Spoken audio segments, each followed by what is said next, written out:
We may not remember much of our history lessons, but we do remember the closure of German concentration camps and the liberation of the prisoners. And we also remember the famous words we all uttered, never again. But the genocide returned to European soil during the Bosnian conflict between 1992 and 1995. This is my story. Just to give you a brief background to the Bosnian conflict, around 100,000 civilians were killed. Around 2 million people have been displaced all over the world. And the United Nations refused to intervene in the field.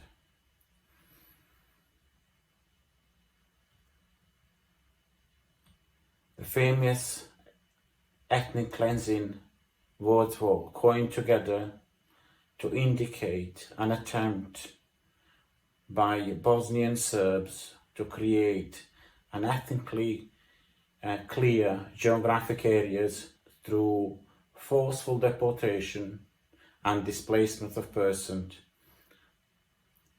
belonging to different ethnic groups.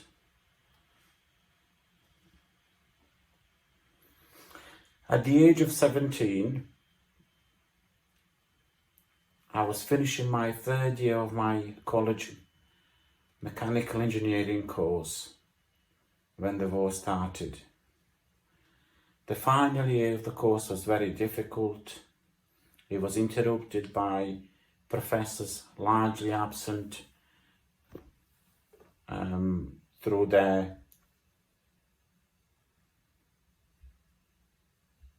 affiliation to Yugoslav army and being taken to the front lines in Croatia, because the conflict in Croatia started a bit earlier.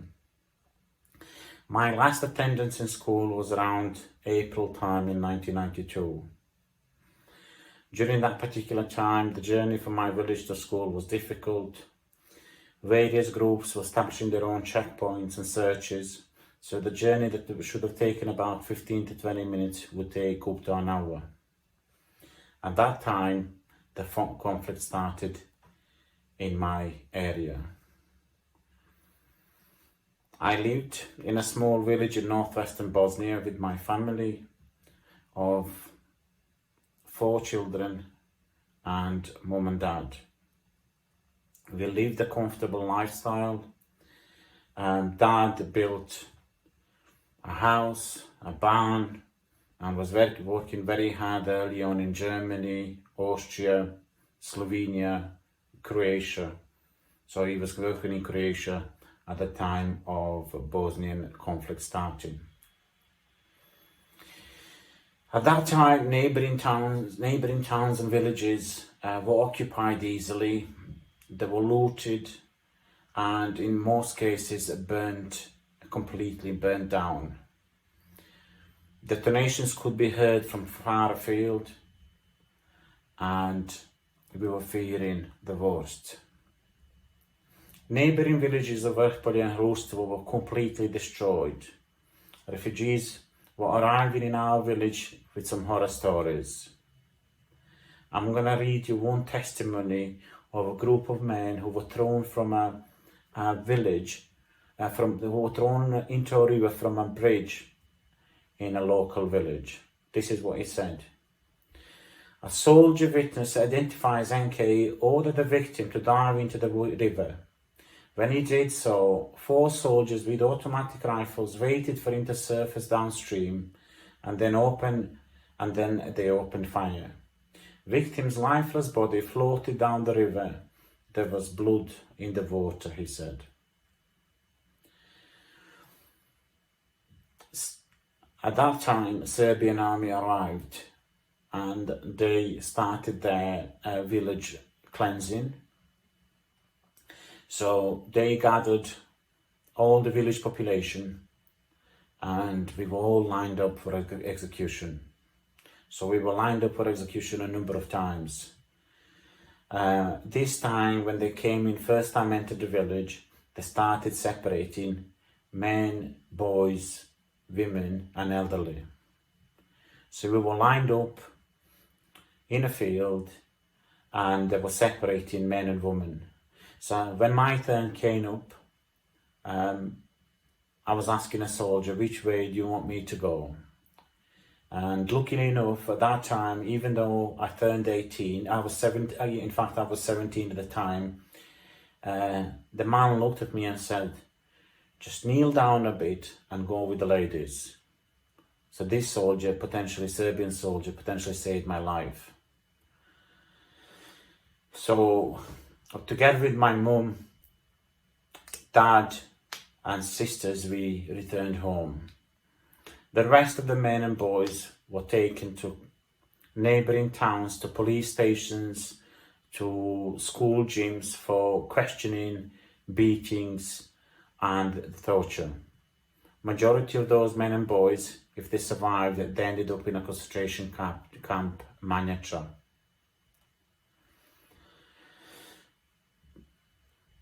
Manjača concentration camp was usually described as the death camp, where many men, boys were tortured and killed. So during that time, northwest part of Bosnia was occupied by the Serbian forces, and for one reason or another, majority of the population of my village remained in there. They decided to keep us there for one reason or another without asking us to leave straight away or without forcibly deporting us immediately. So during this time, Serbs pretty much gained control of the majority of Bosanska Krajina region, which is northwest part of Bosnia. We obviously had restricted movement at the time, so I would describe this as a concentration camp as well. So we had an area around 1 square kilometer where we were allowed to move and walk the fields and roam around. We witnessed constant torture and we constantly feared for our lives. I remember an incident where a group of soldiers came into our village and a soldier was walking up to me. I didn't realize, I thought he was going to just walk up to me to ask a question. So when he approached me, he was holding something in his hand. And then when I looked at his hand, he pointed a gun to my stomach and he says, show me in which house I can find an old-fashioned DVD player. I think it was called a VHS player at the time. And I was so surprised and so caught out by this incident. I just looked around the houses and I said, look, you may want to try that house, because the house owner worked in Germany and I'm sure they had a VHS player inside. So he went on to break into that house and find what he was looking for. I also can recall an incident where I was standing in the center of the village with a few friends, obviously just waiting for some news or better time to come. I'm waiting, obviously, the arrival of Western armies to perhaps help us out and liberate us. So somebody just shouted, at that time somebody just shouted, army's coming into the village. So the three of us panicking which way to run, where to hide. And they were contemplating they were saying, look, let's run above the road. There was a little bit of a forest to hide. And I said, no, I'm not going up there. I decided to run in the opposite direction. I decided to run and hide in the cliffs, which are basically cliffs for Sana River, which was a river that was flowing through our village. So I went in the opposite direction. The army, actually, those two boys went and hid in this forest, and eventually they were caught. They were caught by the Serbian army, and they were taken to a local police station in Sanski Most, where they were questioned and they were put into the trucks, and they were heading towards Manjača camp. The trucks they were loaded into were so full of people, and due to lack of air in these trucks, one of them actually didn't make it to Manjača camp, and he actually died on the way to Manjača. The other friend made it to Manjača camp, and he actually survived the torture, and he actually lives in France today.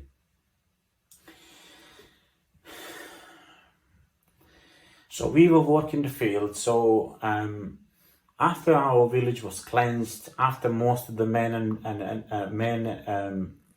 of the age were taken to camps, we were left to actually work the fields and get along with our business really.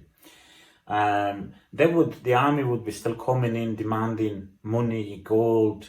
They were usually taking cattle, sheep to feed the army and so on.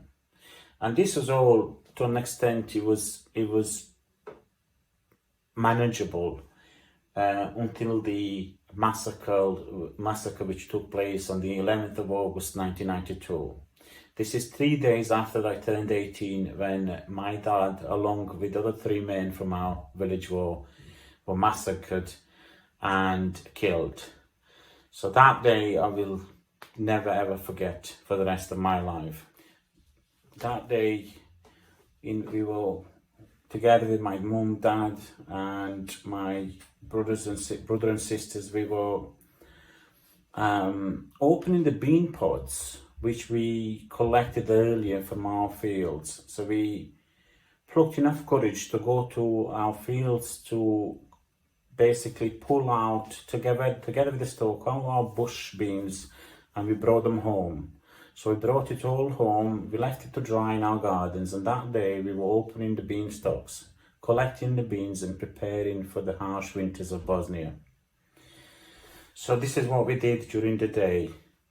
Later on, as we were finishing the day, I remember we all went inside, we tended to our farm animals, and we went inside the house.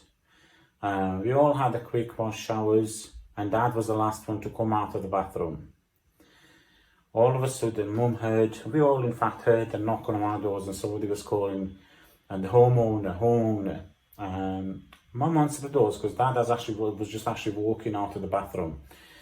Mum answered the door, and he says, "Where's the homeowner? Where's the owner of the house?" And Mum said, he's just getting dressed now. He says, "Ask him to get dressed and come out." We were looking for they were looking for a neighbour actually. They were calling a neighbour called Munib. They said, "Is this Munib's house?" And eventually, when Dad walked across, he says, "I'm not Munib. My name is Mesut." He says, "Never mind. You just get dressed." So Dad said to my mum, "Just give me at least a shirt so I can put on." So Dad put a shirt on, and he would be, they asked him to take him to our neighbour's house. So me and my brother were in the bedroom, which was one of the downstairs bedrooms, and we were watching all this from a window. We were in fact just peeping to the window because obviously we didn't dare open the window fully and to look, as the soldiers who came knocking on our door were fully armed. Mum was visibly shaken, and we were fearing the worst. So we were watching Dad with those soldiers going down the road to Munib's house, and then in a few minutes' time they were coming back. So as they were coming back, we heard the conversation. So we were following the conversation they were having, and the soldiers they seemed to have they had a list of people, obviously of influence in the village. They wanted to get rid of. So they were asking for money. Munib was obviously a fairly renowned person in the village. He had a lot of he was fairly wealthy, and he had all the machinery to work the land, so they obviously wanted to get rid of him. They were also asking for the imam, And luckily for him, he actually lived in the lower part of the village. So he wasn't really fairly close. He was a few miles away for them to get hold of him. And they were also asking for another fairly wealthy and fairly very known person in the village as well, called Refik. And then together, Refik and the imam of the village, they live in the lower part of the village. So again, when my dad and Munib, as they were walking past, they explained that these people lived in the lower part of the village. They obviously decided not to go and look after them. So my dad was walking up the road now towards the middle of the village, and this is where we lost sight of them. So they were walking away, and allegedly they said they were taking him for questioning. This was around 8:30 in the evening, so it was getting dark at the time. About 15 to 20 minutes later, we heard the gunshots. But in reality, we actually never put the two together. We never realized those gunshots could have been the end of our dad's life. So we never realized. So we tried to fall asleep that night, but in reality, we were just listening for the sounds of our dad's footsteps coming back home. And this never happened. Mum was going up and down the staircase, looking for signs, but obviously we didn't dare go in after them, because you really couldn't go, because we feared for our own lives. So in the morning when we woke up, Mum was actually first with 2-3 neighbours who found the bodies. So there was a neighbour, there was this lady who lived in a remote part of the village. She was very, very close to the main road. She was linking the two towns in Ključ and Sanski Most. So usually in the morning in Bosnia, when you wake up in the morning, you go and tend to your animals. You need to feed the animals, you need to milk the cows and all the rest that goes with it. So she asked Mum, and another neighbour says, look, I need to go and tend to my animals. Would you come with me? Because obviously she didn't dare now to go to the edge of the village on her own. And Mum said, yeah, and then the other neighbour said, yeah. So as they were walking towards the house, and they saw the bodies. So they saw the 4 bodies on the road. And this was in the early morning. So at that time, we all woke up and we were waiting in the middle of the village for Mum and these 2 neighbours to come back. As they were coming back, Mum was screaming, and we realised at that point, something must have happened. As Mum was coming close to us, she was crying and saying, listen, you haven't got a father anymore.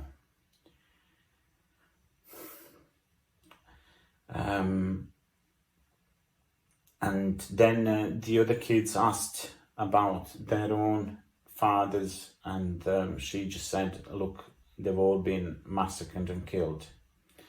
At that point, some of the other elderly neighbours wanted to go to see what's happened, and I said, look, I want to come. Some of the neighbours tried to talk me out of it, because as I was only 18, they kind of thought I wasn't really prepared for what could have happened, but I insisted I wanted to go.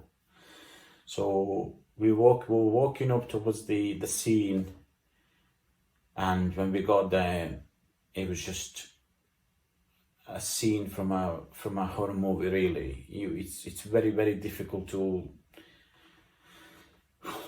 explain that a human being could have done something to another human being.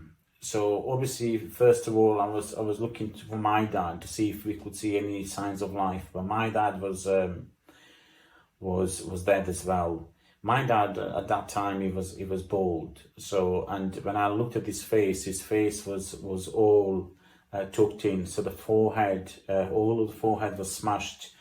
And if it wasn't for his bald head, it would have been very difficult for me to recognize him through his front face, because it was all completely destroyed. When I looked around at the other 3 neighbours, Munib, who was the neighbour they were asking for now, when they were knocking on our doors, he had visible knife wounds. When I looked closer, I saw a knife going through his throat and through his heart. The other neighbour, who was one of my dad's distant uncles, he had his brains on the road. And the fourth neighbour, he had his eyes gauged, so his eyes were actually on the road.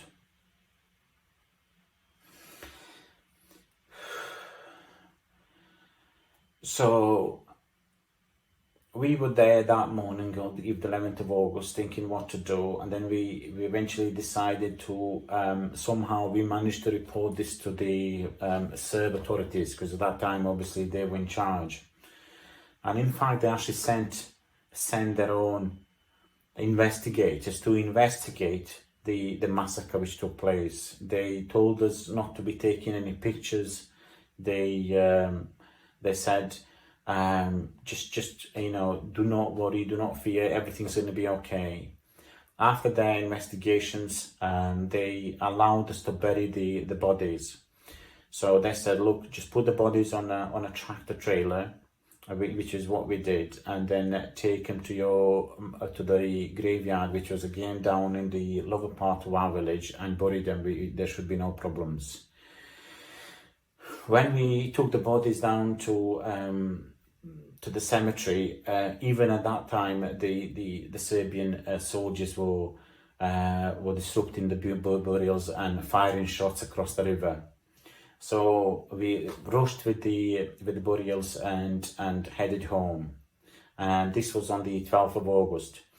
From 12th of August till about until we left the village, we never again slept inside the house. I was sleeping in a barn. We were sleeping in a local castle in the open air. Some evenings we headed down to some relatives in lower part of the village, and just basically never managing to sleep in our own houses. So this was August. We then realized, obviously after losing our father, we realized this wasn't really looking good. So we decided to ask the Serbian authorities to let us go. And during some negotiations, they said, look, we will let you go, providing every single one of you, this is men and boys, anybody else who's been left in the village, who hasn't been taken to manager camp, if you can come over to police station, into a local police station in Cluj, for questioning, and if you sign all the people that you are leaving on voluntary basis, and then you're leaving all your belongings, including your home, your bands, your whatever possession you had, including the land, you're leaving it to us. And we were quite happy to actually sign the paper just for them to let us go. So eventually, they organised some convoys for us to take us to a free territory which was held by the Bosnian army. So we were taken, we were loaded into trucks which were packed. We were driven to local town of Cluj, and then there was some delay. I'm not sure what the delay was, but we ended up sleeping 3-4 days in Cluj. I remember sleeping in a home of one of my former teachers of a foreign language. So he was willingly, as a Bosnian, he was willingly said, look, Samir, you just come over with your family, and you can sleep here as many nights as you need to. So we slept there for 3-4 nights, and eventually the convoy carried on. So we were again loaded back into trucks, and we were driven to a mountain called Vlasic. On the way to Vlasic, we were stopped a number of times. They were asking for money, for gold, and again they had a list of people. They would stop the convoy. They would. I remember one of the persons from our village was taken off the convoy, and his son was actually going to the same secondary school as me. So I knew both of them pretty well, and even today his body has never been found. When we eventually reached the destination, this was the Vlasic mountain in central Bosnia. So the truck driver said he stopped at the top of Vlasic mountain, and the Vlasic mountain is very popular because it was one of the venues which is used for Olympic Games during the 1984 Olympic Games which were held in Bosnia. So I think it was ski jumps which took place in Vlasic. So Vlasic, they brought us to the top of the plateau of the Vlasic mountain and said, you know, the driver said, we can't go any further from here. If you want to go any further, you know, we can't go any further from here, and you'll have to make your way to the free territory. So we got off the truck of these trucks and formed a column, and we were slowly walking down the cliffs of Vlasic mountain. So we only walked about 50 to 100 yards, and this is where, again, because we then reached the front line of the Serbian front line. So we straight away we noticed the soldiers lining up the road and obviously robbing the people in front of us. So we had to go through about 5 to 10 of these checkpoints. So I remember one of the soldiers that stopped me. He had this huge Kalashnikov in his hands, and there was like this knife in front of the rifle as well. And he pointed out. He was walking towards me, and he pointed out to my stomach and says, "Just give me the money." And I said, "Look, you know, we were stopped. We've already been stopped a few times. I've got no more money." And I looked at, all of a sudden I remember that. I just said, "Look, there is my mum. You know, just ask my mother." And eventually, I'm not sure why, he just walked away, and he was walking towards my mother to ask for money. So after these muggings and the checkpoints, eventually we were walking down the cliffs of Vlasic mountain. Vlasic mountain is the place where some of the worst massacres which took place just before the Srebrenica genocide in 1995. This was in 1992, where some of the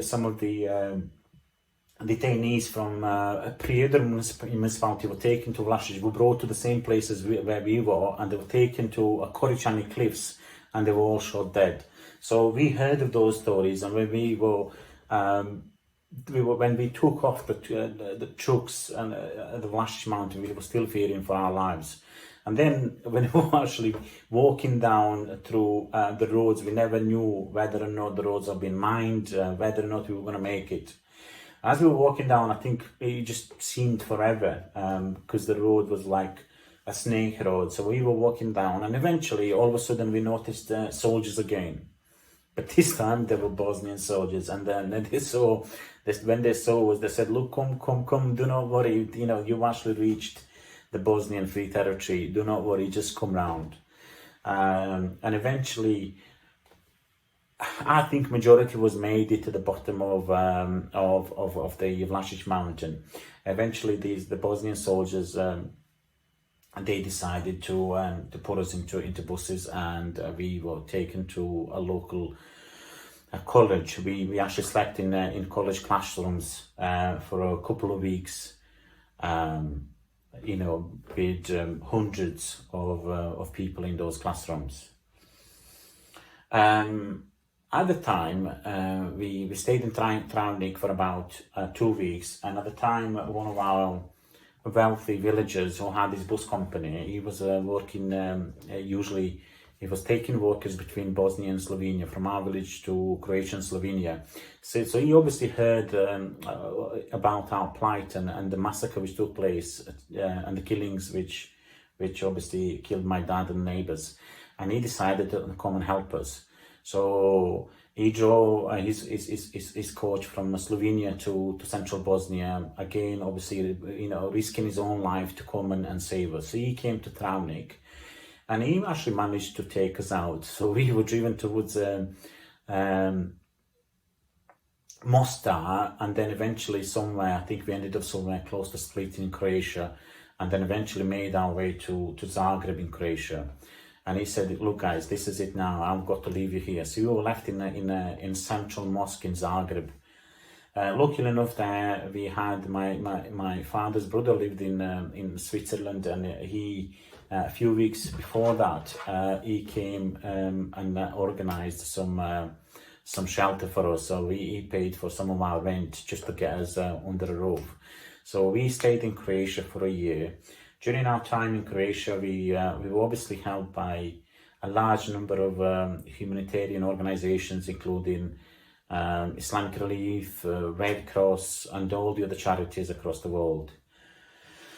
As we were staying in Croatia, the Western world heard about all the concentration camps, which obviously were scattered around Bosnia. In particular, they heard about one of the biggest ones, which is Manjača. And then they eventually, the people who were in Manjača at the time, they were gathered, and eventually the ones who survived, they were freed. They were freed to Karlovac in Croatia, where they stayed for a few months, and then a large number of them decided to go for rehabs, and then they were taken to various countries across the world. I mean, I've got relatives and neighbours who are in Australia, Sweden, Canada, but two of my uncles decided to head to Britain. So one of them decided to come to London, and the other one decided to come to West Yorkshire. And then obviously when we were in Croatia, they were in communication with my mother, and then they asked if we would like to come to Britain. At that time, those prisoners were being looked after by British government, and they had the Bosnia project running at the time. So they started to put the paperwork together for us to come to Britain. So eventually the visas were sorted out for us, and we came to Britain again. We came to Britain on the 5th of November, on bonfire night. We came to Britain. So I remember being driven in a coach from, I think it must have been Stansted Airport in London. And as we were being driven to Yorkshire, I was thinking, God, I escaped Bosnia, where we had bombs. Whilst I was in Croatia, the Serbs were bombarding Zagreb and Croatian capital suburbs. And yet again, I've arrived in Britain, and look, there is a war here as well. You had bonfire night. So I ended up living in a refugee centre in Dewsbury for a year, and during that time, we were obviously, majority of the people who were refugees were rehoused across West Yorkshire. So we ended up settling in Bradford, me, mum, and sisters.